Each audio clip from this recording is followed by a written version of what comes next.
Well, I think if we can pack both into 5 minutes each, I would say one thing I would like to try is, Joey, could you give us a tarot reading for next week's episode? I guess. Do you am I abusing you by asking you to precog? Oh, thank you. Like, is that? No, I'm sure that the spirits are willing. You know. So good. Yes. Which spirits? Here's a cynical question, Joey, while you're going through that. Yeah. Your positivity, which you seem to exude. Oh, thank you. I knew you were going to say that. It's not an act at all. Now I'm being a dichotomy guy. Like, this is like, you're not pushing down some other like rage part of yourself, or are you actually this groovy, like, for real? Oh, yeah. I'm a good Mormon boy. That's a thing, right? Like, The Mormons I went to high school with were the coolest. Like, they were like they seemed to be the most well-adjusted. Like, they liked their families and shit. And, right? Yeah. No, yeah. That's definitely part of it.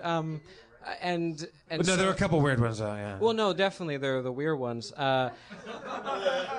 So being nice is a virtue, but being someone who likes people is a gift. And so if you like people, it's easy to be nice. Yeah, there you are. But liking people is a skill. Oh, well. Because I like people, I like strangers, but also I can be really misanthropic, like the flip of a coin. Like, sure. like people can be like when I'm driving, everyone's an enemy, but then I could be at the airport and just be in a certain mood where I'm very philanthropic and really into everybody. Yeah. But do you go through that too? Have you mastered a skill where you can like you're equanimous to just all things at all times? Well, cannabis helps. Cheater. Yeah. Thank you so much. That is true.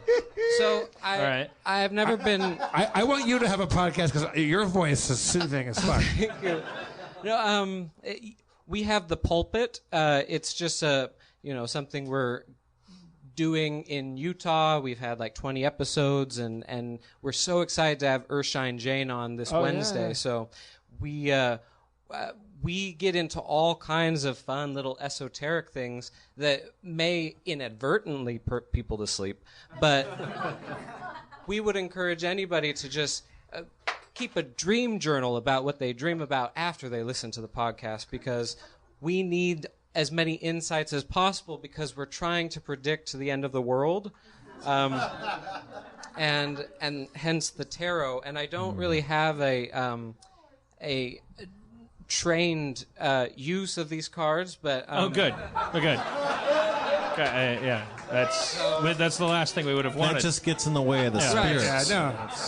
So just let's just let the cards fall. The education will inhibit the genius. That's exactly. Exactly. So we'll let them fall where they may. Cards are on the floor. Yeah, they just kind of stayed in a pile. So we'll try this again. That indicates.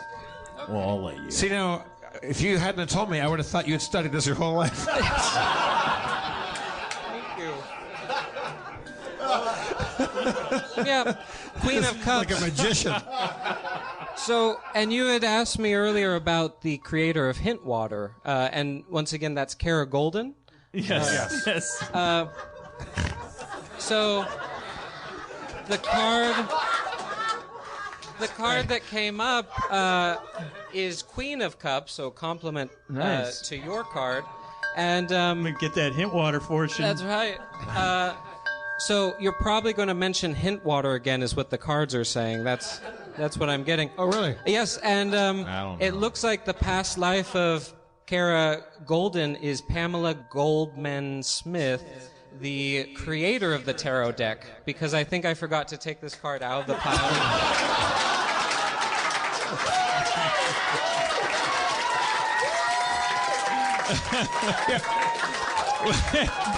Dan,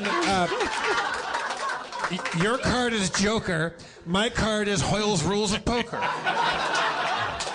Our show has just become, in a good way, it's just become Carson. We're just Carson. Is a guy with a lizard coming out next? Joan Embry is going to come out. Or a lady with a lizard. Nice save. You're getting so good at these Thank you. afterthoughts. Yes. I call them cap doffers. I'm learning now.